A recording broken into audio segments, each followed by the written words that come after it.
Hello friends, I Neha. Welcome you all back in my YouTube channel Aim High Tutorial. Friends, today we will learn a chapter from the NCERT English book Footprints Without Feet of Standard 10th, and the name of the chapter is A Triumph of Surgery. This is the first chapter from this book.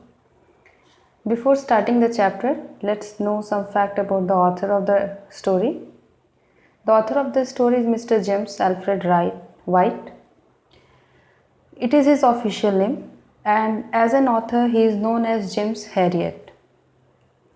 Friends, he was born on October 3, 1916 in Sunderland of UK.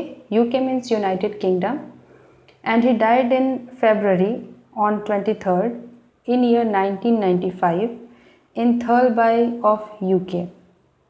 By profession, he was a veterinary doctor, he was a veterinary surgeon and an author.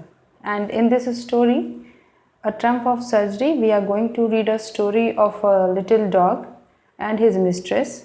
And as a doctor, how does a doctor treat a little dog who is almost ill just because of his overeating? So let's start the story. A Triumph of Surgery. Tricky, a small dog is pampered and overfed by his rich mistress. Tricky, जो कि एक छोटा सा कुत्ता है, उसे उसकी मालकिन से बहुत प्यार मिलता है. He falls seriously ill and his mistress consults a veterinary surgeon. वो बहुत बीमार हो जाता है, तब उसकी मालकिन एक जानवरों के डॉक्टर से मिलती हैं. वेटनरी डॉक्टर का मतलब होता है जो डॉक्टर जानवरों को ट्रीट करता है, उनका ट्रीटमेंट करता है.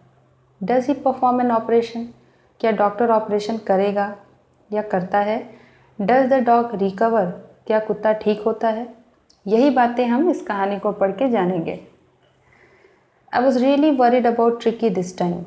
इस बार ट्रिकी को देख के मैं सच में बहुत चिंतित हुआ. I had pulled up my car when I saw him in the street with his mistress and I was shocked at his appearance.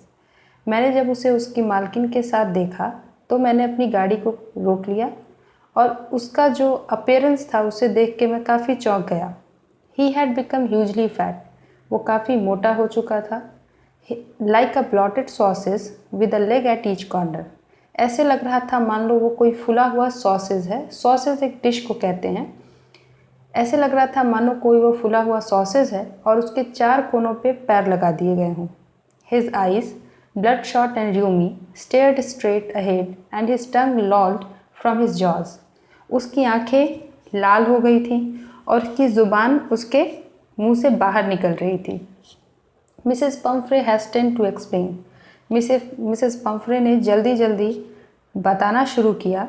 He was so listless, mister Harriet. उन्होंने कहा, मिस्टर हैरियट ये काफ़ी परेशान है.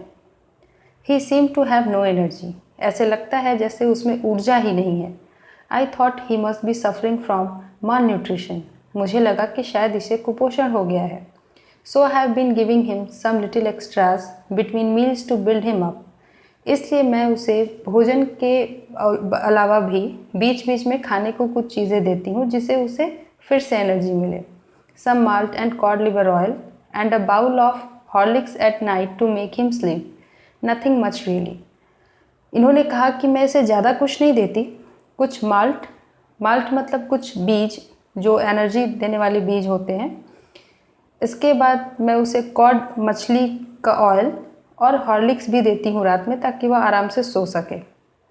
And did you cut down on the sweet things as I told you, और क्या आपने उन मीठी चीज़ें कम देना शुरू किया जो मैंने कहा था. Oh, I did for a bit. बिल्कुल, मैंने कुछ दिनों के लिए ऐसा किया था. But he seemed to be so weak I had to relent. लेकिन वह इतना कमज़ोर लगने लगा था कि मुझे फिर से देना शुरू करना पड़ा. He does love cream cakes and chocolates, सो वह क्रीम केक्स और चॉकलेट्स को बहुत पसंद करता है. I can't bear to refuse him, और मैं उसे देने से इनकार नहीं कर सकती. I look down again at the little dog. मैंने उस छोटे कुत्ते को दोबारा देखा. That was the trouble. यही तो परेशानी का कारण था. Tricki's only fault was greed. Tricki की एक ही गलती थी कि वो लालची था. He had never been known to refuse food. उसने कभी भोजन के लिए ना करना सीखा ही नहीं था। He would tackle the meal at any hour of the day और नाइट। वह दिन या रात के समय में कभी भी खाना खा लेता था। And I wandered about all the things Mrs Pomfrey hadn't mentioned. और वो और भी जो बातें थीं जिसे मिसेस पम्फ्रे ने मुझे बताया ही नहीं था, मैं उन्हें सोच के और आश्चर्य में था। Are you giving him plenty of exercise? क्या आप उसे पर्याप्त मात्रा में व्यायाम करवा रही हैं? Well, he has his little walks with me as you can see. आप देख सकते हैं कि वो मेरे साथ वॉक पे जाता है। But Hodgkin the gardener has been down with lumbago. लेकिन मेरा जो माली है हॉजगिन, उसे लम्बागो बीमारी हो गई है। So there has been no ring throwing lately. इस वजह से रिंग थ्रोइंग का जो गेम ट्रिकी खेला करता था, अब फिलहाल के लिए वो बंद है।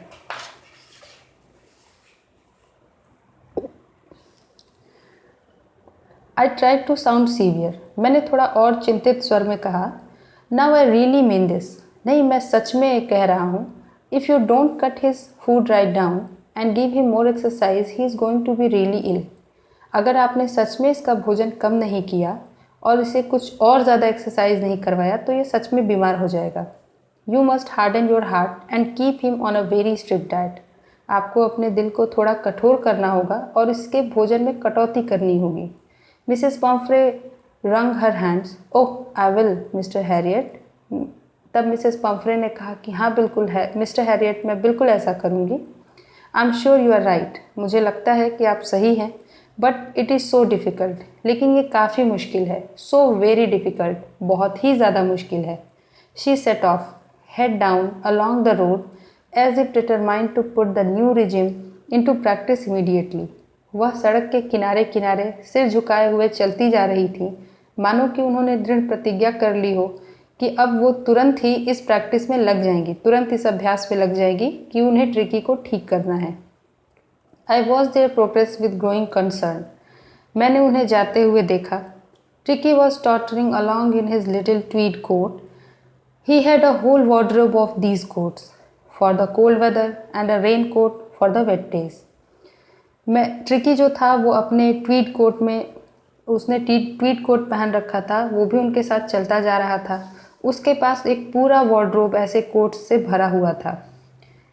ठंडे मौसम के लिए अलग कोट, बारिश के मौसम के लिए अलग coat. He struggled on drooping in his harness. वो बहुत मुश्किल से बढ़ रहा था। I thought it wouldn't be long before I heard from Mrs Pumphrey. मुझे लग रहा था कि ज़्यादा समय नहीं लगेगा जब ये ज़्यादा बीमार हो जाएगा। उसे देख के मुझे ऐसा अंदाज़ा हुआ। The expected call came with in a few days. और जैसा कि अपेक्षित था, मिसेस पम्फ्रे का कॉल जल्दी ही आया। Mrs Pomfrey was distraught. Mrs Pomfrey बहुत परेशान थी। Tricky would eat nothing. Tricky कुछ नहीं खा रहा। Refused even his favourite dishes. यहाँ तक कि वो अपनी पसंदीदा भोजन को भी नहीं खा रहा है। And besides he had bouts of vomiting. और ये इतना ही नहीं, इसके अलावा वो बहुत उल्टियाँ भी कर रहा है। ही spent all his time lying on a रग पेंटिंग।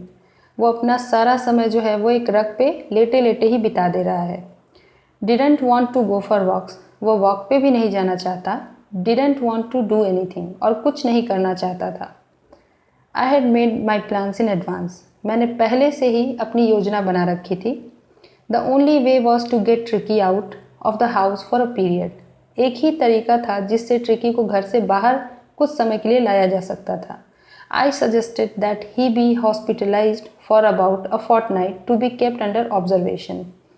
मैंने सलाह दी कि ट्रिकी को 14 से 15 दिनों के लिए अस्पताल में दाखिल कराया जाए ताकि उसका मैं सही तरीके से ऑब्जर्वेशन कर सकूं। The poor lady almost swooned. ये बेचारी मिसेस पम्फ्रे जो थी, ये बेचारी बहुत उदास हुई। She was sure he would pine and die if he did not see her every day. वो इस बात को लेकर निश्चित थी कि अगर ट्रिकी उन्हें कुछ समय के लिए नहीं देखेगा तो वो ज़रूर मर जाएगा। But I took a firm line. लेकिन मैंने उन्हें समझाया। Tricki was very ill and this was the only way to save him. मैंने कहा कि ट्रिकी सच में बहुत बीमार है और यही एक तरीका है जिससे उसे बचाया जा सकता है। In fact I thought it best to take him without delay. बल्कि मैं तो सोच रहा था कि बिना देरी किए हुए उसे वहाँ से ले जाना चाहिए। And followed by Mrs Pumphrey wailings, और उसके बाद मिसेस पम्फ्रे के साथ साथ I marched out to the car carrying the little dog wrapped in a blanket. इसके बाद मिसेस पम्फ्रे के साथ साथ मैं उस छोटे कुत्ते को एक ब्लैंकेट में लिपटा हुआ अपनी कार की तरफ लेके चला गया। The entire staff was roused and maids rushed in and out bringing his day bed, his night bed, favourite cushions, toys and rubber rings, breakfast bowl, lunch bowl, supper bowl. जब मैं tricky को लेके चला तो पीछे पीछे सारा जो स्टाफ था, स्टाफ की जो पूरी फौज थी, वो मेरे पीछे पीछे ट्रिकी का सामान लेकर के, जैसे उसके दिन के सोने का बिस्तर, उसके रात के सोने का बिस्तर, उसके पसंदीदा कुशन्स, उसके खिलौने, उसके रबर के रिंग्स, उसके नाश्ता करने का बाउल, उसके लंच करने का बाउल और रात के खाने का बाउल, ये सारी चीज़ें लेकर के वे लोग आने लगे। Realising that my car would never hold all the stuff, ये महसूस करते हुए कि इतना सारा सामान मेरी कार में आएगा ही नहीं, I started to drive away, मैंने अपनी गाड़ी को ड्राइव करना शुरू कर दिया। एज आई मूव्ड ऑफ, जब मैं आगे बढ़ा, Mrs Pomfrey with a despairing cry through an armful of the little quotes through the window. जब मैंने गाड़ी को थोड़ा आगे बढ़ाया तो मिसेस पम्फ्रे लगभग रोते हुए, उन्होंने उनके बाहों में जितने भी छोटे कोट्स ट्रिकी के थे उन सभी को मेरी गाड़ी की खिड़की से अंदर डाल दिया। I look in the mirror before I turn the corner of the drive, everybody was in tears. जब मैं गाड़ी को मुड़ा रहा था कॉर्नर के पास, तब मैंने शीशे में देखा कि सभी लोगों की आंखों में आंसू थे। Out on the road I glance down at the pathetic little animal gasping on the seat by my side. Road पे मैं वो बेचारा जो जीव मेरी सीट पे, मेरे बगल की सीट में बैठा था, मैंने उसे सिंपैथेटिक नज़र से देखा, थोड़ी सहानुभूति से मैंने उसे देखा। I patted the head and Tricki made a brave effort to wag his tail. मैंने उसके सर को सहलाया, थपथपाया, और ट्रिकी ने भी पूरी कोशिश की कि वो अपनी पूँछ हिला सके। पुअर ओल्ड लैड, मैंने कहा। यहाँ पे जो ऑथर है वो यहाँ लैड मतलब लड़का ट्रिकी को कह रहे हैं, ठीक है। तो इन्होंने कहा कि छोटे लड़के। आई सेड, मैंने कहा, you haven't a kick in you but I think I know a cure for you. मुझे लगता है कि तुम क्रियाशील तो नहीं हो, लेकिन हाँ, मेरे पास ऐसा उपाय है जिससे तुम्हें मैं ऐसा बना सकता हूँ। At the surgery the household dogs surged round me. जहाँ पे मेरा क्लिनिक था, जहाँ मैं जानवरों को देखता था, इलाज करता था, बहुत सारे घरेलू कुत्ते मेरे चारों तरफ रहा करते थे। Tricki looked down at the noisy pack with dull eyes and when put down lay motionless on the carpet. Tricki जो था वहाँ उस शोर को देख के इधर उधर नज़र घुमा के देखने लगा, लेकिन फिर वो मोशनलेस होके, बिना किसी गति के, फिर कारपेट पे वो पड़ गया। The other dogs after sniffing round him for a few seconds decided he was an uninteresting object and ignored him. बाकी के कुत्ते जो उसके इधर उधर आके घूम रहे थे, थोड़ी देर में उन्हें ये महसूस हुआ कि ये जो जीव है ये अनइंटरेस्टिंग है, अरुचिपूर्ण जीव है, और इसकी वजह से वे लोग वहाँ से चले गए। I made up a bed for him in a warm loose box next to the one where the other dogs slept. जहाँ बाकी के कुत्ते सोते थे, वहीं पे मैंने एक छोटे से बॉक्स में उसके लिए भी एक मुलायम सा बिस्तर बनाया। For 2 days I kept an eye on him. 2 दिनों तक मैंने उस पर अपनी नज़र रखी। Giving him no food but plenty of water. मैंने उसे भोजन नहीं दिया, लेकिन मैं उसे प्रचुर मात्रा में पानी देता रहा। At the end of the second day, he started to show some interest in his surroundings, and on the third, he began to whimper when he heard the dogs in the yard. दूसरे दिन उसने थोड़ा बहुत अपने आसपास के वातावरण में रुचि लेना शुरू किया, और तीसरे दिन जब वो बाकी के कुत्तों को यार्ड में शोर करते हुए सुनता था, तो उसने उसमें भी अपनी रुचि अभिव्यक्त करनी शुरू कर दी। When I opened the door, जब मैंने दरवाज़ा खोला, Tricky trotted out and was immediately engulfed by Joe, the greyhound, and his friends. जब मैंने दरवाज़ा खोला तो ट्रिकी जो था वो बाहर की तरफ निकला, और उसके तरफ जो कि वहाँ पे एक जो भी वहाँ एक रखा गया कुत्ता था, तो जो और उसके जो दोस्त थे वो ट्रिकी के चारों तरफ आके घूमने लगे। After rolling him over and thoroughly inspecting him the dogs moved of down the garden. उसको अच्छे तरीके से इंस्पेक्ट करने के बाद, उसकी जांच पड़ताल करने के बाद वे सारे कुत्ते जो थे वो गार्डन की तरफ चले गए। Tricky followed them. ट्रिकी ने उनका अनुसरण किया, वो भी उनके पीछे गया। Rolling slightly with his surplus fat. और वो जब जा रहा था तो उसके शरीर पे जो ज़रूरत से ज़्यादा जो मांस था, जो चर्बी जमी थी, वो जा रहा था, वो साफ साफ दिख रहा था। लेटर दैट डे, उसी दिन बाद में, I was present at feeding time. जब कुत्तों को भोजन खिलाया जा रहा था तो मैं वहाँ मौजूद था। I watched while Tristan slope the food into the bowls. मैं जब वहाँ था तो मैंने देखा कि ट्रिस्टन जो था वो खानों को, जो खाना था उन्हें अलग अलग कटोरों में डाल रहा था। There was the usual headlong rush followed by the sounds of high speed eating. कुत्तों के खाने से बहुत तेज़ आवाज़ हो रही थी। Every dog knew that if he fell behind the others he was liable to have some competition for the last part of his meal. क्योंकि वहाँ मौजूद जितने भी कुत्ते थे उन सभी को ये बात पता थी कि अगर वो अभी खाना नहीं खाएंगे तो बाद में बचे हुए खाने के लिए उन्हें एक दूसरे से कॉम्पीट करना पड़ेगा, एक दूसरे से प्रतिस्पर्धा करनी पड़ेगी, जिसकी वजह से वे सभी क्या थे, बहुत ही सिंसियर हो गए थे।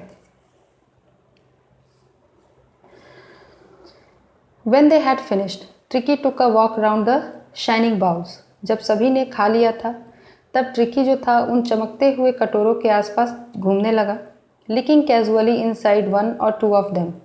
और ऐसे ही आमतौर पे उसने जो बाउल्स थे उनके अंदर और बाहर चाटना शुरू कर दिया। Next day an extra bowl was put out for him and I was pleased to see him jostling his way towards it. अगले दिन एक और बाउल खाना रखा गया जो कि ट्रिकी के लिए ही था, और मैं ये देख के बहुत खुश हुआ कि ट्रिकी उस तरफ बढ़ रहा था। फ्रॉम देन ऑन, उसी दिन से हिज प्रोग्रेस वॉज रैपिड। उसका प्रोग्रेस, उसमें विकास दिखने लगा था। He had no medicinal treatment of any kind but all day he ran about with the dogs. उसे किसी भी तरह की कोई मेडिसिन नहीं दी जाती थी, कोई दवाई नहीं दी जाती थी, और वो पूरे दिन बाकी कुत्तों के साथ दौड़ता रहता था, joining in their friendly scrimmages, और उनके साथ उसकी दोस्ती भी बढ़ गई थी। He discovered the joys of being bowled over, trampled on and squashed every few minutes. वो अब इन सभी चीज़ों को, अपने आसपास जो भी चीज़ें हो रही थी, इन सभी को उसने इंजॉय करना शुरू कर दिया था। He became an expected member of the gang, an unlikely, silky little object among the shaggy crew. अब धीरे धीरे ये जो कुत्तों का झुंड था उसमें अब ये क्या हो गया था, एक एक्सेप्टेड मेंबर था, सभी ने इसको स्वीकार कर लिया था। Fighting like a tiger for his share at meal times and hunting rats in the old hen house at night. वो दिन के समय जब भोजन दिया जाता था तो वो एक शेर की भांति अपने भोजन के लिए बाकी कुत्तों से लड़ता था, और रात के समय जो पुराना hen हाउस था वहाँ पे वो जाके चूहे पकड़ता था। He had never had such a time in his life. जीवन में कभी ऐसा समय उसके नहीं आया था। All the while Mrs Pumphrey hovered anxiously in the background. इसके बावजूद मिसेस पम्फ्रे जो थी दूसरी तरफ वो काफ़ी परेशान थी, चिंतित थी। Ringing a dozen times a day for the latest bulletins, और एक दिन में लगभग वो दर्जनों बार फ़ोन करती थी ट्रिकी का हाल चाल लेने के लिए। मतलब उन्हें हर मिनट की खबर चाहिए होती थी ट्रिकी के बारे में। I dodged the questions about whether his cushions were being turned regularly or his correct coat worn according to weather, but I was able to tell her that the little fellow was out of danger and convalescing rapidly. रोज़ जब वो मुझसे पूछती थी ऐसे प्रश्न कि क्या उसके कुशन्स बदले गए, क्या उसने वेदर के अनुसार, मौसम के अनुसार कोट पहना है, तो मुझे थोड़ी परेशानी होती थी, लेकिन मैंने उन्हें फिर भी बताया कि ये जो छोटा सा जीव है अब ये खतरे से बाहर है और धीरे धीरे इसमें सुधार हो रहा है। The word convalescing seemed to do something to Mrs Pomfrey. Mrs Pomfrey ने ये जो शब्द सुना कि अब वो उसमें सुधार आ रहा है, ये उनके लिए थोड़ा सुखद था। She started to bring round fresh eggs. उन्होंने क्या किया, ट्रिकी के लिए ताज़े अंडे भेजने लगी। 2 डज़न एट अ टाइम, एक टाइम पे 2 दर्जन वो भेज देती थी अंडे, to build up Tricki's strength, ताकि ट्रिकी जो है वो और मजबूत हो सके। For a happy period my partners and I had 2 eggs each for breakfast. और हमारे लिए ये खुशियों भरा दिन था क्योंकि मैं और मेरे जो पार्टनर्स थे उन्हें ब्रेकफास्ट में 2 eggs मिल जाते थे। But when the bottles of wine began to arrive, लेकिन जब वाइन के बॉटल्स आने शुरू हो गए, the real possibilities of situation began to dawn on the household. तब जाके हमारे दिन और भी ज़्यादा सुधर गए जब वाइन आने लगी थी। और ये वाइन आती किसके लिए थी? ये वाइन ट्रिकी के लिए आती थी। It was to enrich Tricki's blood. ये आती थी ताकि ट्रिकी के शरीर में खून बढ़ता रहे, बने। Lunch became a ceremonial occasion with 2 glasses of wine before and several during the meal. और हमारे लिए ऐसा था जैसे कि ये कोई समारोह चल रहा है। लंच या डिनर का जो टाइम होता था वो हमारे लिए समारोह जैसा होता था, क्योंकि उस दौरान हम लोग भी आए हुए इस वाइन को क्या करते थे? कंज्यूम करते थे। We could hardly believe it when the brandy came to put a final edge on Tricky's constitution. हमें बहुत मुश्किल से ये बिलीव हुआ कि ट्रिकी के लिए एक दिन ब्रांडी आई थी। For a few nights, the fine spirit was rolled around, inhaled and reverently drunk. कुछ रातों तक तो हमने इन सभी चीज़ों का काफ़ी आनंद लिया, इन्हें पिया। They were days of deep content. उन दिनों काफ़ी संतोष मिलता था। Starting well with the extra egg in the morning, improved and sustained by the midday wine and finishing luxuriously round the fire with the brandy. दिन की शुरुआत जो होती थी वो एक एक्स्ट्रा अंडे के साथ होती थी। दोपहर का जो खाना हम खाते थे उस समय हमें वाइन मिलता था पीने को, और रात जो होती थी जब हम फायर के सामने बैठते थे तब हम ब्रांडी पिया करते थे। It was a temptation to keep Tricky on as a permanent guest, but I knew Mrs. Pumphrey was suffering and after a fortnight felt compelled to phone and tell her that the little dog had recovered and was awaiting collection. हमारी तो इच्छा थी कि tricky को हम यहाँ पे एक स्थायी मेहमान बना के रख लें, इसलिए ये लोग चाहते थे, क्योंकि अगर ट्रिकी रहता तो ये सारी चीज़ें मिसेस पम्फ्रे उसके लिए भेजती रहती और ये लोग उसे कंज्यूम करते रहते। हाँ, अब आगे ये कहते हैं कि हमारी इच्छा तो थी कि हम इस ट्रिकी को अपना स्थायी मेहमान बना ले, लेकिन मुझे पता था कि मिसेस पम्फ्रे काफ़ी परेशान है और फोर्टनाइट का ये जो टाइम है, ये 14-15 दिनों का जो समय मैंने लिया था, अब मुझे मजबूर होकर उन्हें फ़ोन करके ये बताना ही पड़ा कि ये जो इनका जो छोटा सा जीव है, ये जो कुत्ता है, अब ये उनका इंतज़ार कर रहा है ताकि वो आके उसे ले जाएं। विद इन मिनट्स, कुछ ही मिनटों में, about 30 feet of gleaming black metal drew up outside the surgery. उसके कुछ ही समय के बाद मैंने देखा कि सर्जरी जो हमारा क्लिनिक था उसके बाहर एक चमचमाती हुई कोई मेटल दिखी जो कि काफ़ी लंबी चौड़ी थी। The chauffeur opened the door and I could just make out the figure of Mrs. Pumphrey almost lost in the interior. मैंने देखा जब गाड़ी का दरवाज़ा, और ये क्या थी? ये मिसेस पम्फ्रे की गाड़ी थी जो ब्लैक एक मेटल की तरह दिख रही थी, जो कि 30 फीट लॉन्ग थी। तो इन्होंने कहा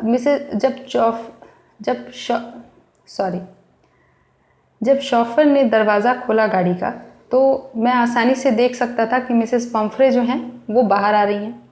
हर hands were tightly clasped in front of her. उनके जो दोनों हाथ थे वो आगे की तरफ काफ़ी टाइटली बंधे थे। हर लिप्स ट्रेम्बल्ड, उनकी जो ज़ुबान थी, उनके होठ जो थे वो काँप रहे थे। Her hands were tightly oh Mr Herriot, do tell me the truth, is he really better? उन्होंने मुझसे पूछा कि मिस्टर हैरियट, आप मुझे सच बताइए, क्या वह सच में ठीक है? मतलब ये ट्रिकी के बारे में पूछ रही हैं।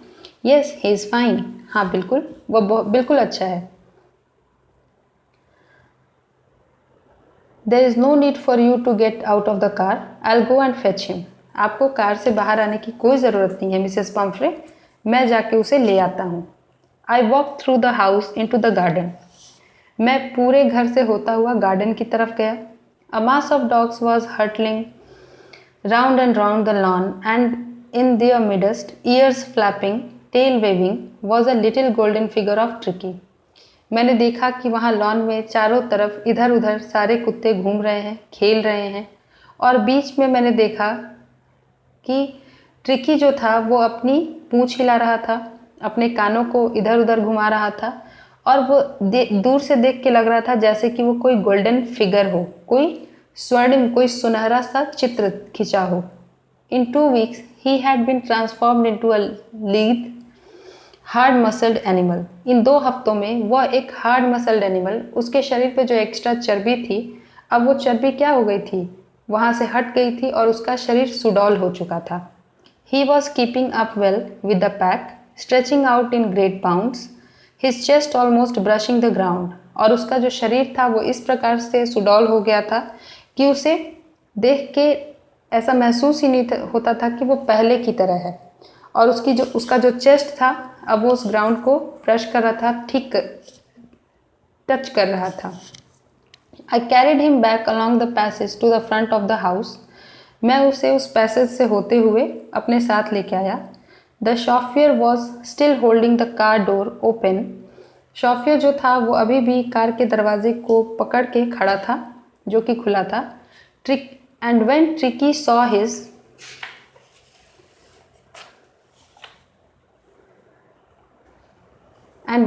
saw his mistress, he took off from my arms in a tremendous leap and sailed into Mrs. Pumphrey's lap. जैसे ही ट्रिकी ने अपनी मालकिन मिसेस पम्फ्रे को देखा, वो मेरे हाथों से सरक के छूट के निकल गया और वो मिसेस पम्फ्रे की गोद में जा बैठा। He gave a startled ooh and then